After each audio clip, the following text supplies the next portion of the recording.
Students, চলতন্ত্রের third পার্টে আমরা এসেছি।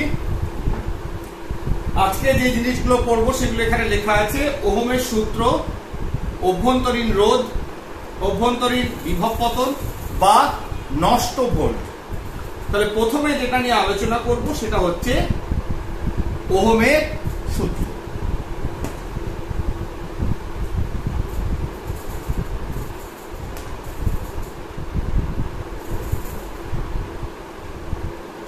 Ohm's law.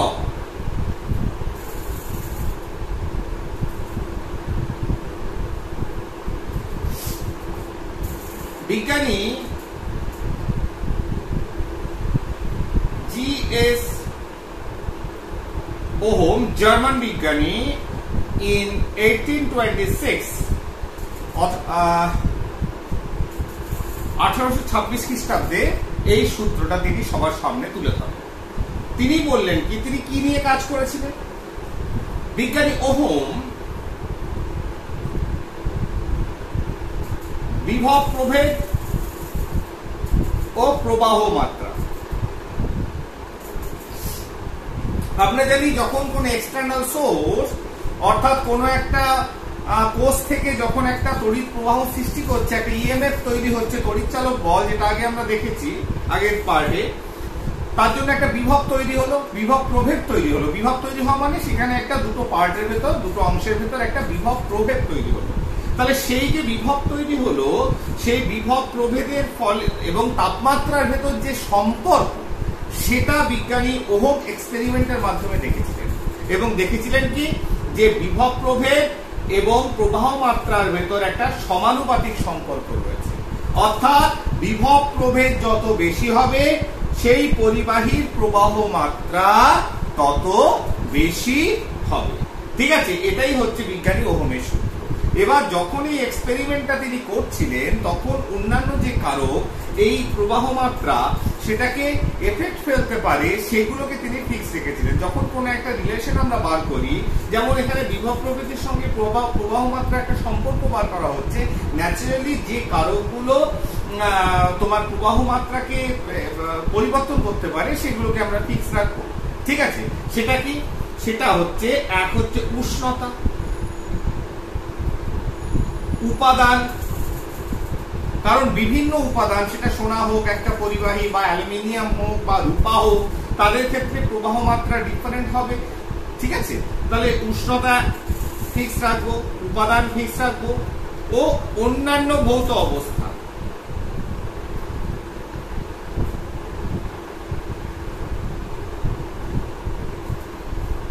ও অন্যান্য ভৌত অবস্থা। ও ভৌত অবস্থা মানে হচ্ছে কন্ডিশন।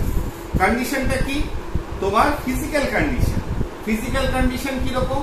যে পরিবাহীটা নিয়েছি তার উপর তীব্র কোনো আলো ফেলবো না, ঠিক, তার সেটাকে কোনো চুম্বক ক্ষেত্রের ভেতর রাখবো না, যদি রেখে থাকি তাহলে সেটা পরিবর্তন করব না। তাহলে সেগুলো তোমার স্থির রাখতে হবে, যে অবস্থায় আছে যদি, তাহলে সেই অবস্থায় মাপতে হবে, সেটা কোনো পরিবর্তন করা চলবে না। তাহলে ভৌত অবস্থা কার? পরিবাহীটার।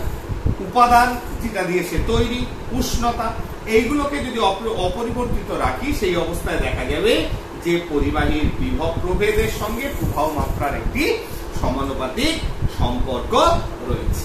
ঠিক আছে, এটাকে যদি সার্কিট ডায়াগ্রাম আমি আঁকি, তাহলে ধরো এটা একটা পয়েন্ট এ, সেখান থেকে কারেন্ট যাচ্ছে পয়েন্ট বি তে। ঠিক আছে না? এবার এর এক্সিস্টেন্স কখন হবে? যখন আমি এ এর বি ভিতর, এটা যদি বিভব হয় ভি এ, এটা যদি বিভব হয় ভি বি, ঠিক আছে না, কারেন্ট যদি এদিকে ফ্লো করে আই, তাহলে অবভিয়াসলি আমরা জানি যে V A is greater than V B. এটা আগে আমরা পড়েছি যে উচ্চ তড়িৎ বিভব থেকে নিম্ন বিভবের দিকে যায়, এবং এই দুটোর ভেতর একটা কি রয়েছে? বিভব পার্থক্য রয়েছে, V A minus V B. সেটাকে ধরলাম ক্যাপিটাল ভি।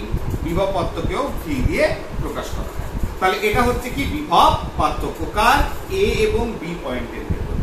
তাহলে এই যে একটা পরিবাহীর ভেতরে বিভবের একটা পার্থক্য, সেটা আমরা দেখতে পেলাম। তাহলে মাঝখানে কোনো একটা যন্ত্র লাগিয়েছি, যেটা তড়িৎ শক্তিকে অন্য কোনো শক্তিতে রূপান্তর করেছে। সেই জায়গাটায় আমি কি লিখলাম? আমি একটা এবড়ো খেবড়ো এরকম তারটাকে করি। ক্লিয়ার? তাহলে এটা হয়ে গেল আমার সার্কিট ডায়াগ্রাম। এই দুটো প্রান্তের বিভব প্রভেদ VA VB, VA অবশ্যই দেন VB, কারেন্ট ফ্লো করছে, ঠিক আছে, I হচ্ছে তড়িৎ প্রবাহ। তাহলে এরকম একটা অবস্থায় বিজ্ঞানী ওহম বলল কি, এই যে প্রবাহ মাত্রা সেটা বিভব প্রভেদের সঙ্গে সমানুপাতিক। ঠিক আছে, তাহলে আমি কন্ডিশনটাও লিখছি প্রথমে। তাহলে উষ্ণতা,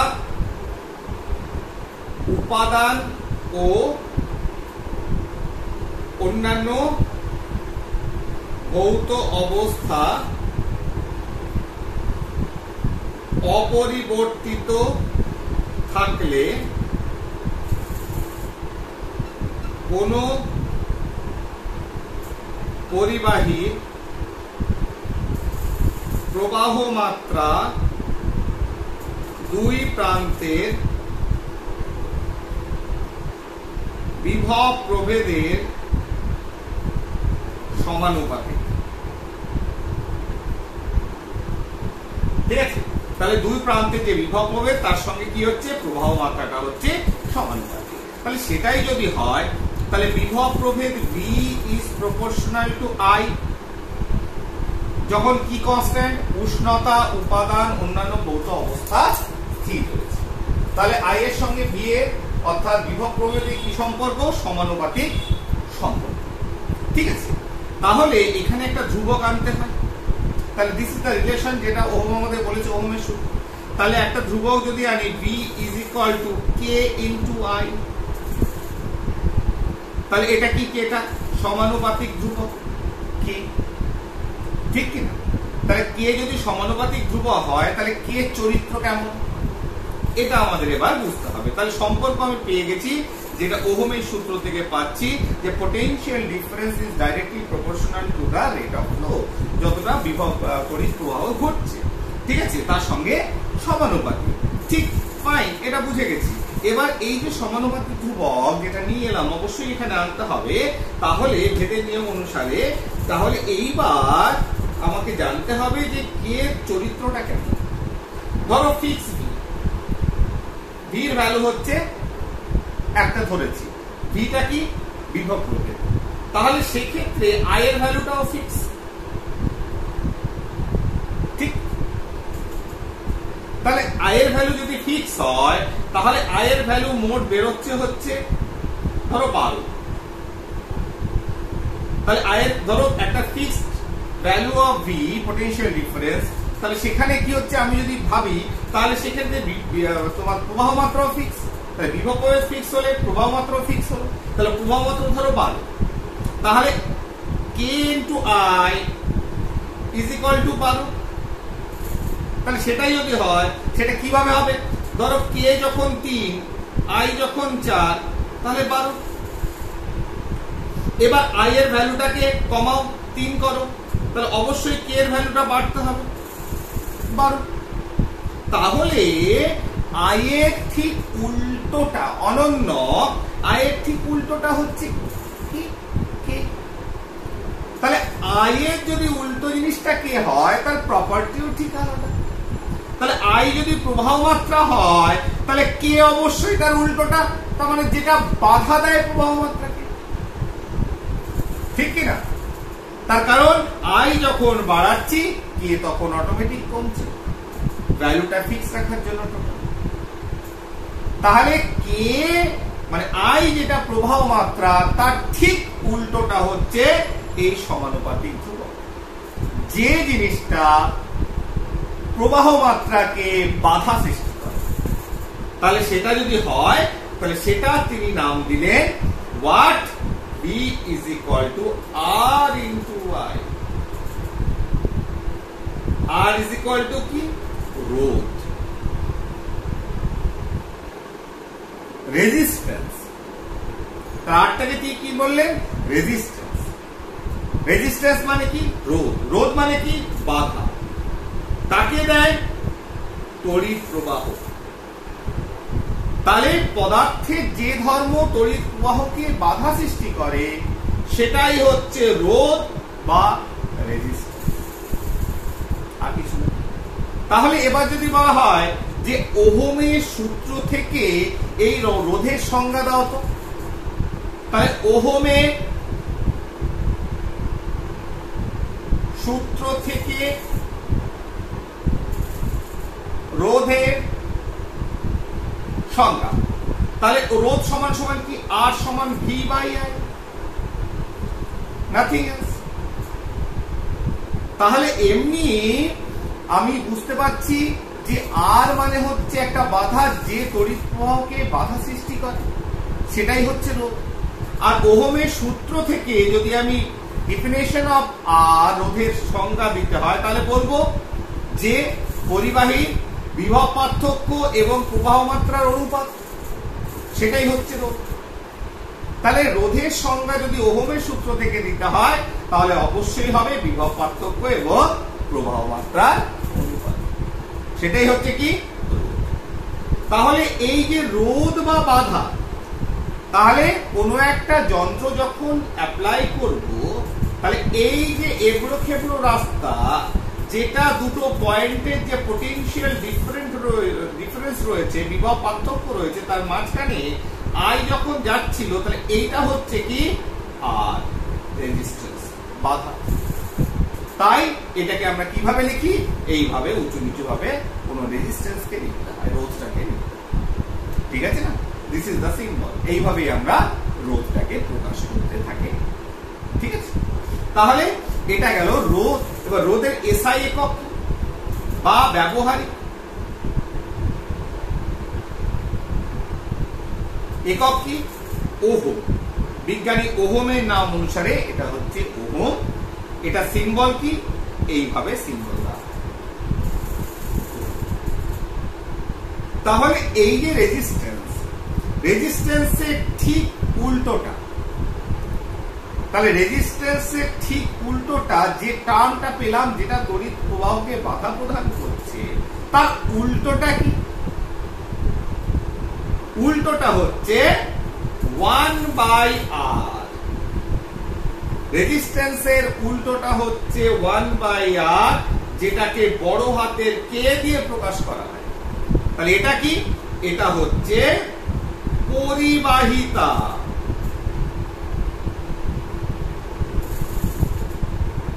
কন্ডাক্টেন্স। তাহলে রেজিস্ট্যান্সের উল্টোটা হচ্ছে কন্ডাক্টেন্স। তাহলে এর কি হবে? একক। ঠিক এর উল্টোটা, এমটাকে এদিকে নিয়ে চলে এসো, MHO, মো, বা এটাকে উল্টো ভাবেও লিখো। তাহলে রেজিস্ট্যান্সের উল্টোটা হচ্ছে কন্ডাক্টেন্স। তাহলে 1/r is equal two conductance, যেটাকে ক্যাপিটাল কে দিয়ে প্রকাশ করি, যেটা হচ্ছে পরিবাহিতা, যার একক হচ্ছে, ব্যবহারিক একক হচ্ছে মো। ঠিক আছে? আচ্ছা, এবার যদি বলা হয় যে ওহমের সূত্র থেকে ছোট ছোট জিনিস, এর ব্যবহারিক প্রয়োগ আমরা আসছি পরে, যে 1 ওহম কাকে বলে? তাহলে দেখো, V is equal to IR বা RI, R is equal to V by I। তা এটা যদি 1 ওহম হয়, তার মানে কি? যখন বিভব পার্থক্য 1 ভোল্ট, তখন সেখানে প্রবাহ মাত্রা কত ছিল? 1 অ্যাম্পিয়ার। তাহলে 1 ভোল্ট কোন পরিবাহীর নির্দিষ্ট উষ্ণতা ও চাপে, যখন 1 ভোল্ট কোন তড়িৎ পরিবাহীর ভেতর দিয়ে 1 অ্যাম্পিয়ার কারেন্ট প্রবাহিত হবে, তখন তার রেজিস্ট্যান্স অবশ্যই পরিবাহী কত? 1 ওহম। তাহলে এই সূত্র থেকে আমাদের ডেফিনেশন অফ 1 ওহম আমরা বার করতে পারি। ঠিক আছে? এইবার একটা গ্রাফিক্যাল রিপ্রেজেন্টেশন দেখবো আমরা বিভব পার্থক্য এবং কারেন্ট আই। আইটা কি? তড়িৎ প্রবাহ। তাহলে এটা যদি বিভব পার্থক্য V হয় এক্স অ্যাক্সিস বরাবর, এটা যদি ওয়াই অ্যাক্সিস বরাবর আই কে আমি প্লট করি, সেটা এখানে আই বা এখানে ভি দিয়ে টানতে পারো, অসুবিধা নেই। তাহলে দেখা যাবে ফ্রম অরিজিন, মানে তোমার উৎস থেকে এখান থেকে অরিজিন থেকে কি হচ্ছে ভি যত বেশি হবে তোমার আই এর ভ্যালু তত বাড়বে, যত ভি বেশি হচ্ছে তত আই এর ভ্যালু বাড়ছে। তাহলে কোন একটা জায়গা যদি আমি কাট আপ করি এইভাবে দুটো দিক দুটো পয়েন্টকে difference of x corresponding y, তাহলে এখান থেকে আমি নতি বার করতে পারি। দিস ইজ এই পোরশন যে কতটা অ্যাঙ্গেল করে আছে এখানে, তো এটা কি লম্ব, ধরো এ বি সি, লম্ব বাই ভূমি। অন্যভাবে কিভাবে ভাবা যায় এটাকে যে নতি কত হবে এই গ্রাফিক্যাল রিপ্রেজেন্টেশন এই গ্রাফটা, তাহলে কি হবে আমরা স্ট্রেট লাইনের ইকুয়েশন জানি y is equal to mx plus c, তাহলে c is equal to 0, তাহলে y is equal to mx। এবার এখানে কোনটা কি আছে, এখানে রয়েছে হচ্ছে y টা হচ্ছে i, x টা হচ্ছে v। এবার সমীকরণটার কথা ভাবো, v is equal to ri, I is equal to 1 by r into v, তাহলে এখানে 1 by r চলে আসছে কোথা থেকে, ওহমের সূত্র থেকে। তাহলে m টা কি, m টা হচ্ছে নতি, তাহলে এখানে নতি কত 1 by r, তাহলে এক্ষেত্রে তোমার নতি কত বেরোলো 1 by r। একইভাবে যদি আমি এটাকে এইভাবে প্লট করতাম,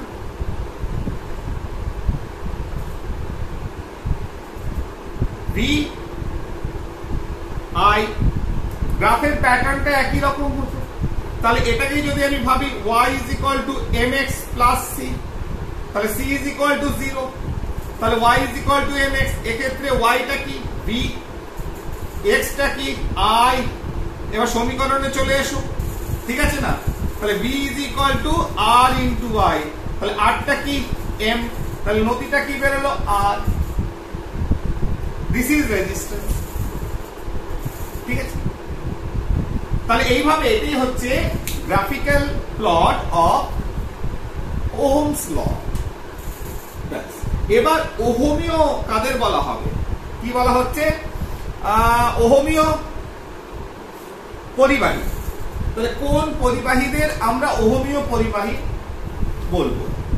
ওহমের পরিবাহী মানে হচ্ছে একটা বিরাট ব্যাপ্তির ভেতরে সেই পটেনশিয়াল ডিফারেন্স একটা বড় রেঞ্জের ভেতরে যদি দেখা যায় যে এই যে ওহমের সূত্র যে সকল পরিবাহী মেনে চলছে, অর্থাৎ পটেনশিয়াল ডিফারেন্স যত বাড়াবো তত বেশি তার প্রবাহ মাত্রা বাড়বে, তাহলে এই সূত্রটা যে সকল পরিবাহী মেনে চলছে তাদের ওহমীয় পরিবাহী বলা হয়। আর দেখা যায় যারা এটা মেনে চলছে না তাদের অওহমীয় পরিবাহী বলা হয়ে থাকে, ঠিক আছে। যেমন দেখা যায় যে লো প্রেসারে কিছু গ্যাস, কিছু তড়িৎ বিশ্লেষ্য পদার্থ আছে, অর্ধ পরিবাহী রয়েছে, যারা অওহমীয় পরিবাহী বলা যেতে পারে, ঠিক আছে। এরকম শর্ট কোশ্চেন আসতে পারে, সেই জন্য টুকটাক ইনফরমেশন যা মনে পড়ছে সেগুলো বলে দিচ্ছি। এরপরে চলে আসি, যেহেতু আমরা রোধের অর্থাৎ বাধা যে বাধা প্রদান করছে তার একটা কনসেপ্ট পেয়ে গেছি এবং ওহমস লতে সেখান থেকে আমরা নিয়ে এসেছি বাধাটা, হ্যাঁ, তা বাধাটাকে নিয়ে এসেছি। তা শিখে আমরা এবার আগে গত পার্ট 2 তে যে ইএমএফ এর বা পরিচালক বলের কথা বলা হয়েছিল সেটা একবার দেখছি। ধরো দিস ইজ এ সেল, এটা একটা কোষ, এখানে কিছু সক্রিয় তরল রয়েছে, ঠিক আছে। তাহলে এটা হায়ার পটেনশিয়াল, এটা লোয়ার পটেনশিয়াল। তাহলে এর সঙ্গে যদি তাহলে কি হচ্ছে, পজিটিভ আয়নগুলো এদের কাজ হচ্ছে, ভেতরে একটা কাজ হয় আমরা জানি, ঠিক, ভেতরে একটা কি হয় কাজ হয় আমরা জানি, সেটা কি W, ধরো W1/Q পরিমাণ। সেই কাজটা কি করে, এটা আমরা পার্ট 2 তে অনেক ভালোভাবে পড়েছি, যে নিম্ন বিভব থেকে উচ্চ বিভবে আয়নকে নিয়ে আসে, পজিটিভ আয়নটাকে নিয়ে আসছে নিম্ন বিভব থেকে উচ্চ বিভবে, তার জন্য W1/Q একটা কাজ করতে হয়। আর আমরা শিখেছি দুটো পরিবাহীর দুটো প্রান্তর ভেতরে, দুটো বিন্দুর ভেতরে যে কাজটাই হয় তার জন্য একটা বিভব প্রভেদ সৃষ্টি হয়, একটা পটেনশিয়াল ডিফারেন্স তৈরি হয়, একটা পটেনশিয়াল ড্রপ হয়, ঠিক আছে। তাহলে এই যে তাহলে একটা কাজ এখানে কোথায়? সেলের ভেতরে রয়েছে। সেলের ভেতরে তৈরি হওয়ার জন্য দেয়ার ইজ এ পোটেনশিয়াল, এখানে পজিটিভ আয়ন জমা হয়েছে, এখানে নেগেটিভ আয়ন জমা হয়েছে, তার জন্য একটা বিভব পার্থক্য সৃষ্টি হয়েছে। সেই বিভব পার্থক্যটা যদি এখানে একটা তার লাগাই, ধরো এখানে একটা রেজিস্ট্যান্স রয়েছে, কেন রেজিস্ট্যান্স দিয়েছি? কারণ এই পোটেনশিয়ালটাকে এই পয়েন্ট পর্যন্ত, যে কোনো এক নেগেটিভ পয়েন্ট পর্যন্ত আমি টেনে নিলাম, অসুবিধা নেই, কারণ এই পোটেনশিয়ালের এফেক্টটা এর আগে পর্যন্ত আসবে, এদিকেরটা এই পর্যন্ত আসবে। ঠিক আছে, তাহলে এই যে পজিটিভ এবং নেগেটিভ যে পোটেনশিয়াল ডিফারেন্স, বিভব পার্থক্য তৈরি হচ্ছে, তাহলে বিভব পার্থক্য যে তৈরি হলো, তাহলে বিভব পার্থক্য কেন তৈরি হয়েছে? তার কারণ হচ্ছে ইন্টারনালি, ভেতরে অভ্যন্তরীণ, বারে বারে এই কথাটা প্রথম দিকেই বলেছিলাম, আজকে পড়ব, অভ্যন্তরীণ একটা বিভব ছিল, একটা কাজ হয়েছে, সেই কাজের ফলে আমরা একটা কোষের বিভব পাচ্ছি, পজিটিভ অ্যান্ড নেগেটিভ। এটা কি? বিভব মানে বিভব পার্থক্য, পোটেনশিয়াল ড্রপ, অর্থাৎ পজিটিভ থেকে নেগেটিভ। ঠিক, এবার এই যে পজিটিভ থেকে নেগেটিভ যে বিভব পেলাম, তাহলে একটা আয়নকে যদি আনতে হয় পজিটিভ থেকে নেগেটিভ, তাহলে কি হচ্ছে? এক্ষেত্রে একটা কাজ করতে হয়েছে। কাজটা কি? ধরো W2/Q। তাহলে এই পজিটিভ থেকে নেগেটিভ যে আয়নটা যাচ্ছে, পজিটিভ আয়ন, তাহলে তার জন্য যে কাজ হচ্ছে W2/Q, আর ভেতরে একটা কাজ হয়েছে W1/Q। তাহলে কোষটা যখন কোনো বদ্ধ বর্তনীর সঙ্গে যুক্ত থাকবে, তখন কি বলেছি? টোটাল ইএমএফ ই যদি W/Q হয়, মোট কাজ ই সমান কি?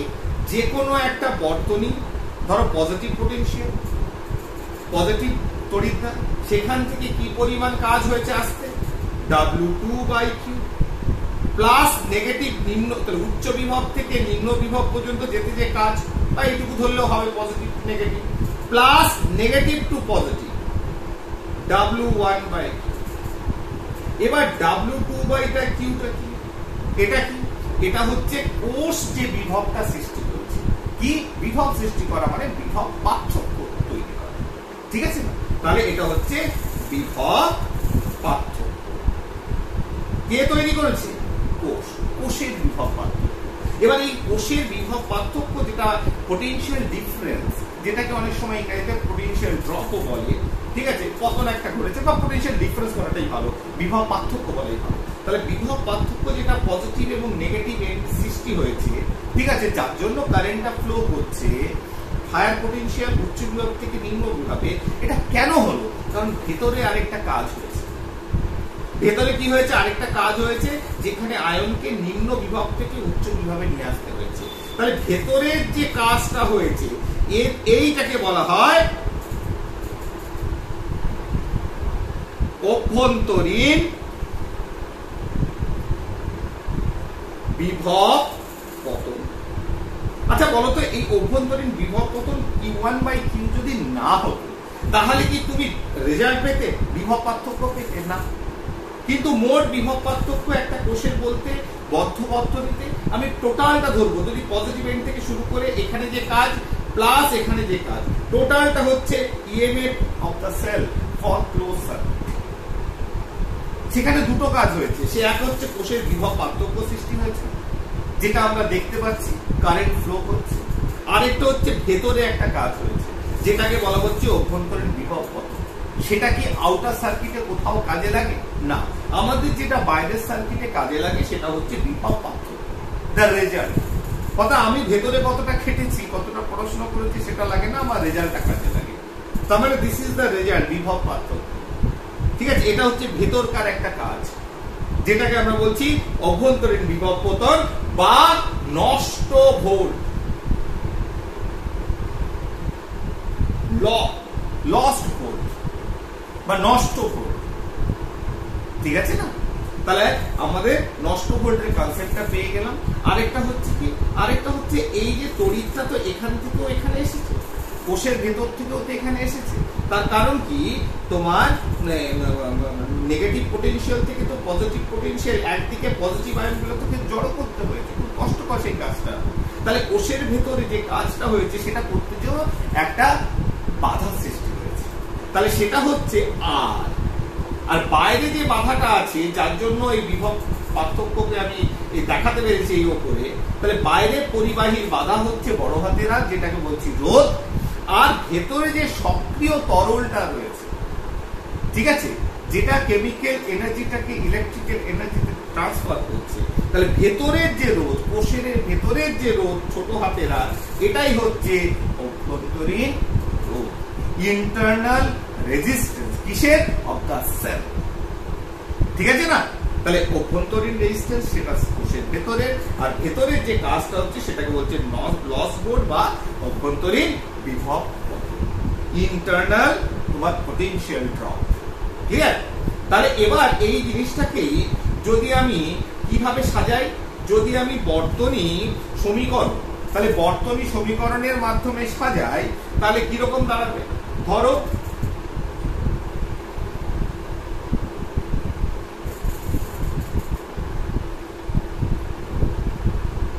পজিটিভ অ্যান্ড নেগেটিভ, ঠিক আছে না? Positive and negative.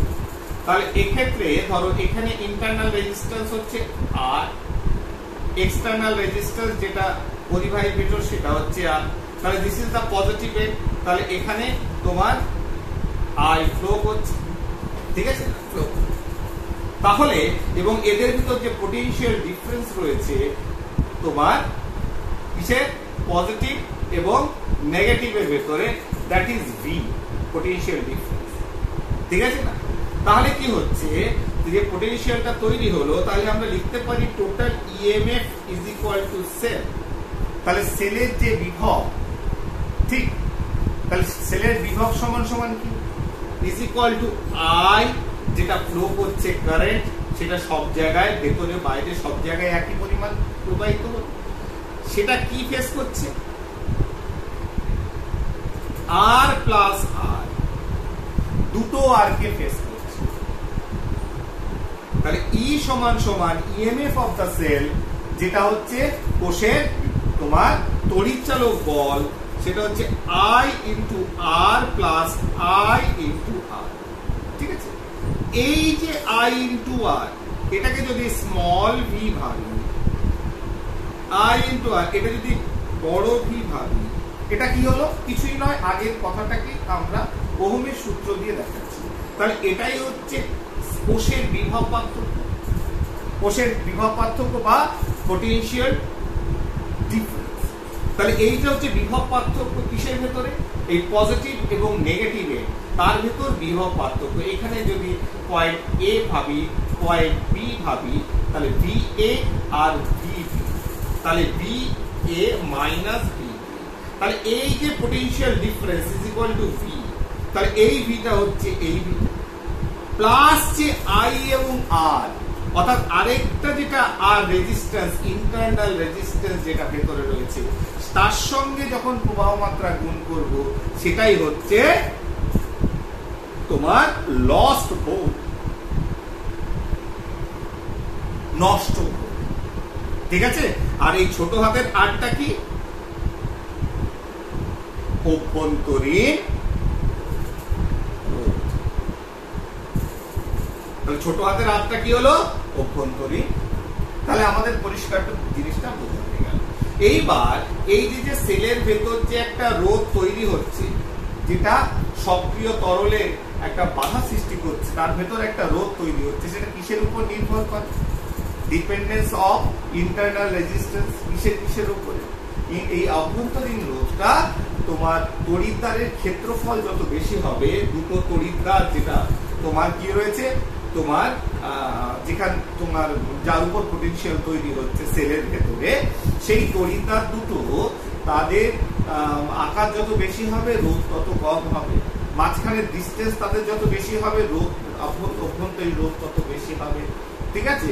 তোমার যত বেশি তরলের গাঢ়ত্ব বাড়বে, রোধ তত বাড়বে। ক্লিয়ার? উষ্ণতা যত বাড়াবে, তরলের বিক্রিয়া বেটার হবে, তোমার রোধটা কমে যাবে। তাহলে this are the certain factors, কিছু ফ্যাক্টরস আছে যার উপরে অভ্যন্তরীণ রোধটা নির্ভর করে। এবার তোমাদের বইয়ে দেখবে কিছু কিছু কোষের ক্ষেত্রে তোমার এই অভ্যন্তরীণ রোধের একটা রেঞ্জ দেওয়া আছে, ভ্যারি করছে, কন্ডিশনের উপর যেহেতু ভ্যারি করছে। যেমন লেকল্যান্ডস কোষে অভ্যন্তরীণ রোধ 1 ওহম থেকে 5 ওহমের মধ্যে একটা রেঞ্জের ভেতর থাকে ইন্টারনাল রেজিস্ট্যান্স। এক্স্যাক্টলি ডেটাগুলো তোমরা পেয়ে যাবে। তাহলে ঠিক আছে, তাহলে আজকে আমরা ওহমের সূত্র, তড়িৎ চালক বল, তড়িৎ চালক বল তো আগে হয়ে গেছিল, অভ্যন্তরীণ রোধ এবং অভ্যন্তরীণ বিভব পতন বা লস্ট পটেনশিয়াল, সেটা নিয়ে আজকে আমরা একটা ধারণা পেয়েছি। নেক্সট আমরা ওহমের সূত্রটাকে একটু এগিয়ে নিয়ে যাব, ঠিক আছে না? ওহমের সূত্রটাকে এগিয়ে নিয়ে যাব।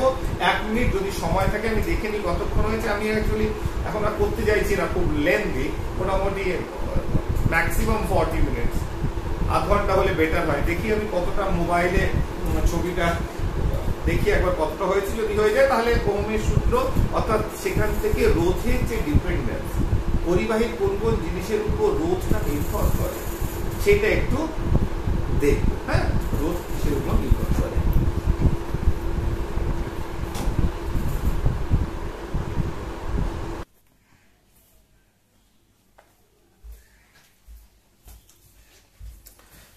হ্যাঁ স্টুডেন্টস, একটু সময় আছে আর কি। আমি দেখলাম যে আধ ঘন্টা তোমার 30 মিনিটস হয়েছে, আর 10 মিনিট আমরা করতেই পারি, ঠিক আছে? তো 10 মিনিট আমরা করে নিচ্ছি, ক্লাসটা আর একটু এক্সটেন্ড করে নিই। তাহলে এখানে তাহলে এইটা হচ্ছে লস ভোল্ট। তাহলে এখান থেকে আমরা এটা তো বার করতেই পারি যে এটা যদি ভি হয়, তার মানে ভি ইজ ইকুয়াল টু যেটা লস ভোল্ট আর কি, বিভব পতন, অভ্যন্তরীণ বিভব পতন is equal to E minus V. আর এটা কি করতে পারি, I R is equal to E minus V, sorry E minus V, ঠিক আছে? আর I R is equal to E minus V. তাহলে অভ্যন্তরীণ রোধ ইজ ইকুয়াল টু কোষের ইএমএফ মাইনাস বিভব পার্থক্য যেটা উৎপন্ন হয়েছে, বিভব প্রভেদ ডিভাইডেড বাই আই প্রবাহ মাত্রা, ঠিক আছে? আর যেটা বিভব পতন নষ্ট ভোল্ট সমান হচ্ছে কোষের ইএমএফ, মোট ইএমএফ টোটাল যেটা তড়িৎ চালক বল মাইনাস যেটা কোষ দ্বারা উৎপন্ন বিভব পার্থক্য। সেই দুটো বাদ দিলে আরেকটা ভি পেয়ে যাবো, যেটা ভেতরের কাজ। পরিষ্কার কথা, সিম্পল ব্যাপার। বেশ, এবার এই রোধের আর দুই একটা দেখি কতটা করা যায়। আমরা 10 মিনিট নেব, ঠিক আছে? বাই। তাহলে এই যে রোধ দেখা গেছে যদি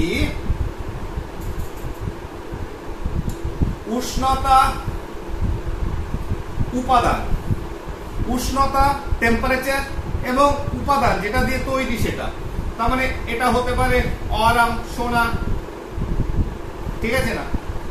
এটা হতে পারে আয়ন লোহা, হতে পারে অ্যালুমিনিয়াম। তাহলে ডিফারেন্ট উপাদানের জন্য ভ্যারি করে রোধটা, ঠিক? তাহলে এবার উপাদান এবং উষ্ণতাকে যদি ফিক্স রাখি তাহলে কি হবে, আরেকটা জিনিসের উপর নির্ভর করে, সেটা হচ্ছে যে কোনো একটা যখন ওয়্যার নেব, কোনো একটা পরিবাহী নেব, তার যে প্রস্থচ্ছেদ রয়েছে তার ক্ষেত্রফলের উপর। তাহলে সেটাকে যদি প্রস্থচ্ছেদের ক্ষেত্রফল সেটাকে যদি ফিক্স রেখে দিই, তাহলে R is proportional to length in L. কতটা দৈর্ঘ্য, তাহলে এটা কি দৈর্ঘ্যের সঙ্গে সমানুপাতিক। তাহলে পরিবাহী দৈর্ঘ্যের সঙ্গে সমানুপাতিক কন্ডিশন কি, যখন উষ্ণতা উপাদান অর্থাৎ কি দিয়ে তৈরি এবং প্রস্থচ্ছেদের ক্ষেত্রফলকে আমরা ফিক্স রেখে দেবো, এক রেখে দেবো। আরেকটা কি, আরেকটা হচ্ছে যদি আরেকটা কি দেখা গেছে যে এই যে প্রস্থচ্ছেদের ক্ষেত্রফল, ঠিক এই যে প্রস্থচ্ছেদের ক্ষেত্রফল তার সঙ্গে আরে সম্পর্ক কি, সম্পর্ক হচ্ছে ব্যস্তানুপাতিক সম্পর্ক। অর্থাৎ প্রস্থচ্ছেদের ক্ষেত্রফল বাড়লে রোধটা কমে যাবে, আর রোধ বাড়া মানে কি, এটা কম। তাহলে এদের সঙ্গে ব্যস্তানুপাতিক সম্পর্ক, এই হচ্ছে কি প্রস্থচ্ছেদের ক্ষেত্রফল।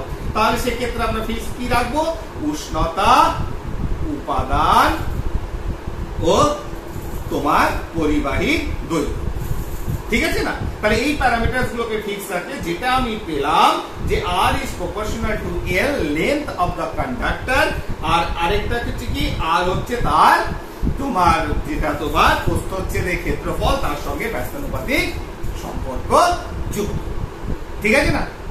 তাহলে এইবার যদি বলি যে এটাকে যদি এক জায়গা করি, আর ইজ প্রপোর্শনাল টু কি এল বাই, তাহলে এখানে একটা ধ্রুবক আনতে হয়।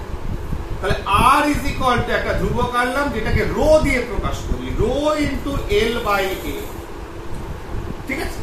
তাহলে একটা সম্পর্ক এখানে পেয়ে গেছি। এই যে রোটা কি, রোটাকেই বলা হচ্ছে আপেক্ষিক রোধ বা রোধাঙ্ক। কার? পরিবাহী। তাহলে এই যে রোটা, যেটা ধ্রুবকটা নিয়ে এলাম সমানুপাতিক ধ্রুবক, রোটা কি? রোধাঙ্ক বা আপেক্ষিক রোধ। ঠিক আছে, তাহলে আমরা রোধের সঙ্গে পরিবাহীর দৈর্ঘ্য এবং প্রস্থচ্ছেদের ক্ষেত্রফলের যে সম্পর্কটা পেয়েছি, সেখান থেকে এই সম্পর্কটা এখানে লিখে দিই, R is equal to rho L by A। তাহলে রোটা কি? Specific resistance. rho is equal to specific resistance or resistivity, আপেক্ষিক রোধ বা রোধাঙ্ক। ঠিক আছে, এই রোটা।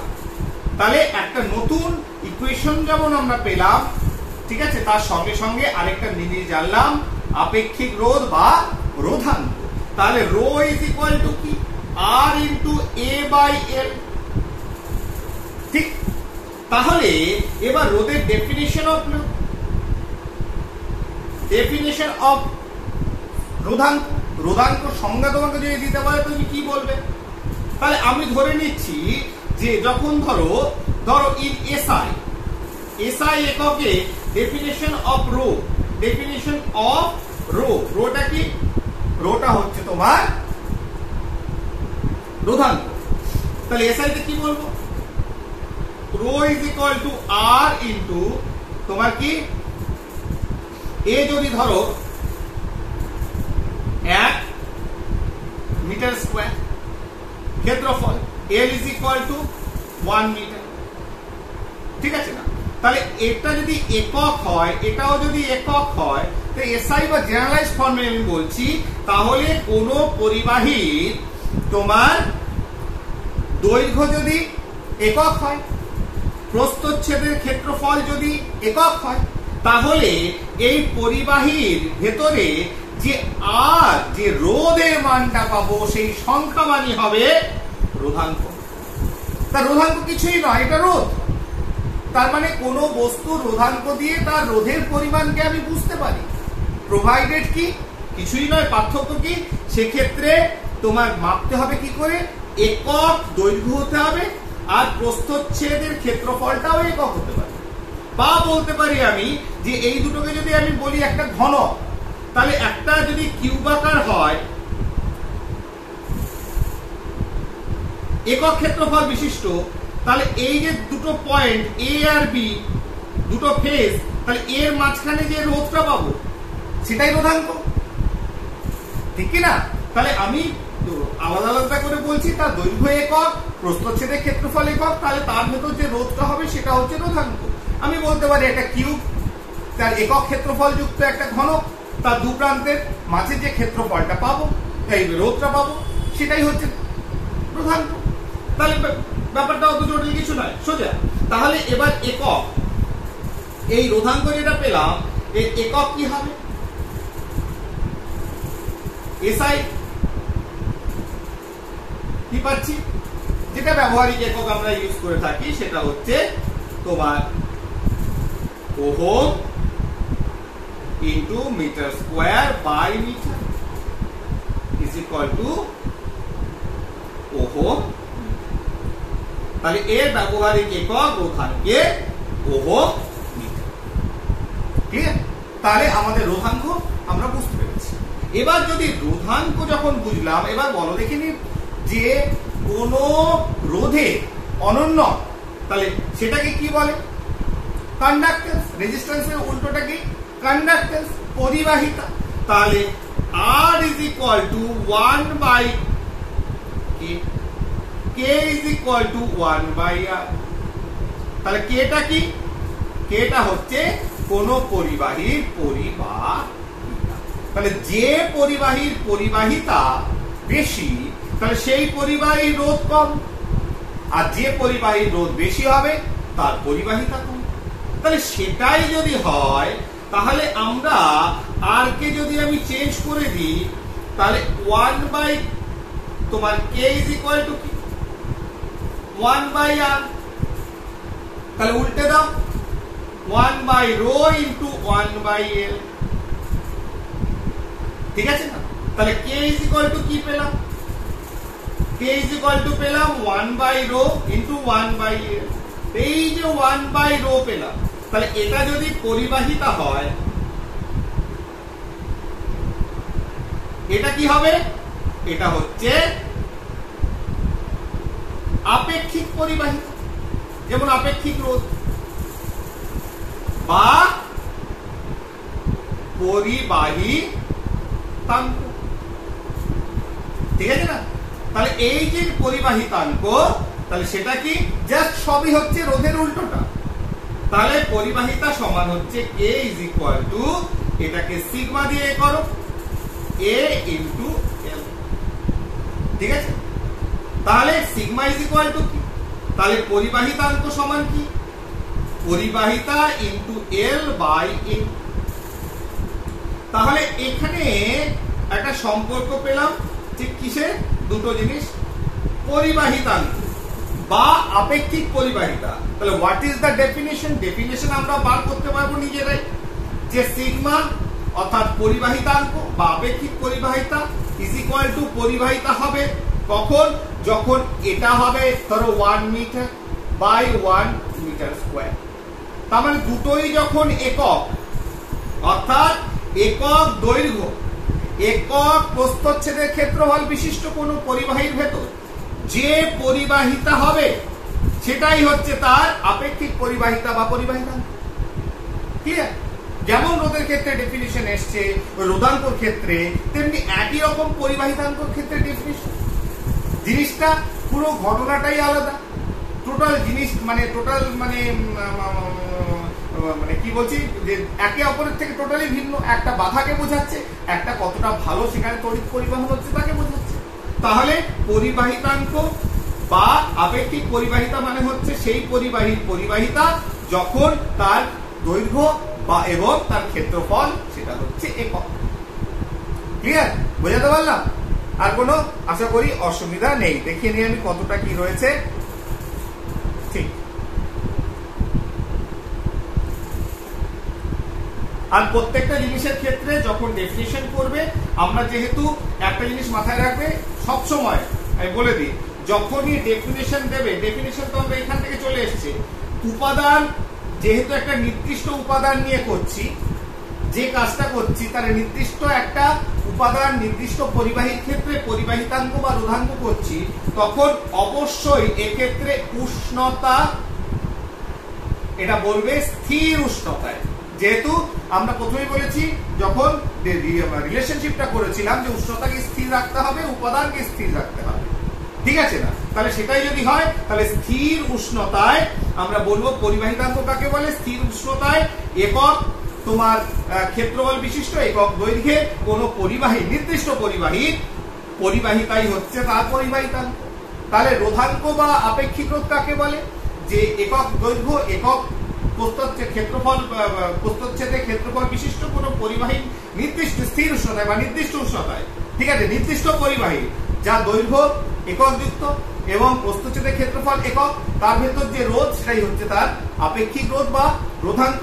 আর পরিবাহিতাঙ্কর ক্ষেত্রেও একই রকম ডেফিনেশন হচ্ছে, কিন্তু সেটা হচ্ছে পরিবাহিতাকে বোঝাচ্ছে, নির্দিষ্ট উষ্ণতায় নির্দিষ্ট পরিবাহী, ঠিক আছে? এবার তাই এককটা কি হবে, তাহলে এককটা যদি এখানে আনি তাহলে এর একক কি হবে, এর একক হচ্ছে mho Md, R L by এ তার মানে মো পার মিটার, মো পার মিটার, ঠিক আছে, মো পার মিটার, কারণ এখানে মিটার মিটার স্কয়ার কেটে গেল, মো পার মিটার। তাহলে পরিবাহিতাঙ্কর একক মো পার মিটার, আর ওহম এর ক্ষেত্রে আর রোধাঙ্কর ক্ষেত্রে ওহম মিটার। ক্লিয়ার? বোঝা গেল? আচ্ছা বেশ। আর কি রয়েছে, হ্যাঁ আচ্ছা বলো দেখি, একটা প্রবলেম তোমাদের বইতেই রয়েছে। তাহলে পরিবাহিতা পরিবাহিতাঙ্ক রোধ রোধাঙ্ক এগুলো হয়ে গেল। এইবার আসছি, ধরো দিয়েছি যেমন 18 degree Celsius উষ্ণতায়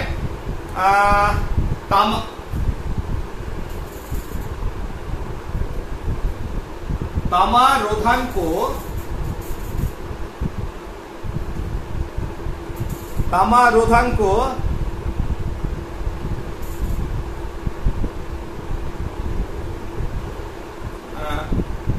1.78 into 10 to the power minus 6 ohm metre. বলতে কি বোঝো? তাহলে একটা কিউব, তামার একটা কিউব নিলাম যার একক দৈর্ঘ্য একক প্রস্থ হচ্ছে, তার মানে এর ভলিউম হচ্ছে একক। তাহলে এই যে দুটো প্রান্তর মাঝখানে যে রোধটা রয়েছে, এই রোধটা কত? 1.78 into 10 to the power minus 6 ohm. ঠিক আছে, তাহলে একক 18 ডিগ্রি সেলসিয়াস উষ্ণতায় উত্তর কি হবে? 18 ডিগ্রি সেলসিয়াস উষ্ণতায় একক দৈর্ঘ্য একক প্রস্থচ্ছেদের ক্ষেত্রফল বিশিষ্ট বা একক দৈর্ঘ্যযুক্ত একটি তামার ঘনকের দু প্রান্তের মধ্যবর্তী যে তোমার রোধ, সেই রোধটা হচ্ছে কত? 1.78 into 10 to the power minus 6 ohm. মিটে গেল। তাহলে আমরা যে ডেফিনিশন পেয়েছি, ডেফিনিশন থেকেই এই ধরনের প্রশ্নের উত্তর করতে পারবো। এবং তাহলে এখানে দেখছো যে প্রশ্নটা করেছে সেখানে উষ্ণতা অবশ্যই নির্দিষ্ট করেছে, তাহলে নির্দিষ্ট উষ্ণতায় কথাগুলো বলতে হবে। ঠিক আছে, কেন আমি বললাম মাঝে মধ্যে যে যদি ইনকেস ওই উষ্ণতা কথাটা উল্লেখ না করো তাহলে হয়তো তুমি নাম্বার পাবে না। ঠিক আছে না? তাহলে অবশ্যই রোধাঙ্ক এবং পরিবাহিতাঙ্ক যে ডেফিনেশন সেখানে উষ্ণতার উল্লেখ অবশ্যই করবে। ক্লিয়ার? তাহলে আজকে শেষ করছি। Thank you.